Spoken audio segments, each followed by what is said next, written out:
been the worst signing so far this season. Lucky for you, I've made an 11 of them. Let's get into it. In goal, it's got to be Mads Hermansen. Signed for £20 million, he started their first 4 league games of the season, conceded 11 goals in that time, saved just 45% of shots on target, the third worst record in the entirety of Europe's top 5 leagues, and was then dropped. At right back, both Jeremy Frimpong and Trent Alexander-Arnold have struggled massively with injuries, but against pre-move expectations, I'm going to give it to the Englishman who's only played 151 league minutes and created just 1 chance. Hopefully, he can now stay fit. For my first centre-back, I'm going to go for Jean-Claire Todibo, who was signed permanently for €40 million this summer, the third largest fee involving a centre-back. He's only been trusted to start 5 league games, been left on the bench twice, and out of the squad entirely on 3 occasions. As my second centre-back, I'm going to go for a player that I rate very highly in David Hansko, whose start to life at Atleti, though, has been far from ideal. His pass accuracy has dropped from 90% to 83%, and he's now winning less than 45% of his aerial duels. At left back, he's only 21, so there's plenty of time to turn it around, but Milos Kerkez's performances at Liverpool have been really underwhelming. I don't think they've taken advantage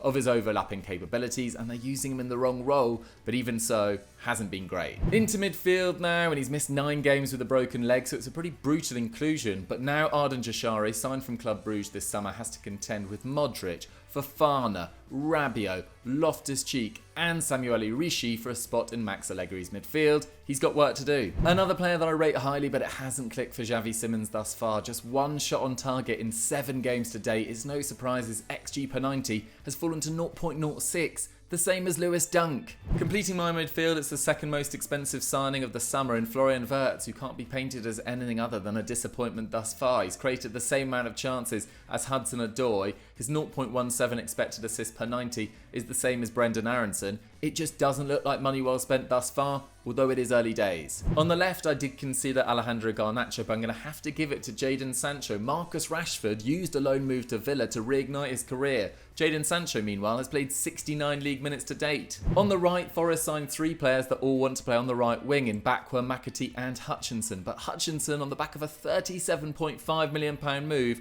to have only played 97 league minutes to date, that is concerning. Liam Delap, Arno Calamuendo and Tiano Barre have all underwhelmed, but Alexander Isak, £125 million. He's got 1 shot on target in the league to date. He arrived half fit and he's playing catch up, and thus far, he's not caught up very effectively.